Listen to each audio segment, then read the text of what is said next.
অন্যায়ের বিরুদ্ধে, ফেসিবাদের বিরুদ্ধে জুলাইতে যখন আন্দোলন শুরু হয় তখনও কিন্তু ইন্টারনেট কেড়ে নেওয়া হয়েছিল, যাতে অপরাধ গোপন করা যায়, যাতে খুনকে বৈধতা দেওয়া যায়। আবার আমরা দেখতে পাচ্ছি কার ইশারায় কেন সেই একই অন্ধকার গলিপথে আমাদের নির্বাচন কমিশন হাঁটার চেষ্টা করছে।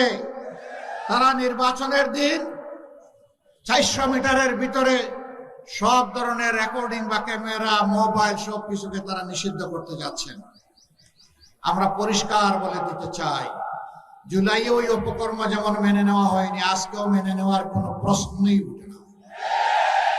নাহিদ ইসলাম বলেছেন, আজ সন্ধ্যার আগেই যদি এই প্রজ্ঞাপন প্রত্যাহার করে জনগণকে স্পষ্ট বার্তা দেওয়া না হয়, আগামীকাল নির্বাচন নয়, নির্বাচনী প্রক্রিয়া ভণ্ডুল করার জন্য যারা জটিলতা সৃষ্টি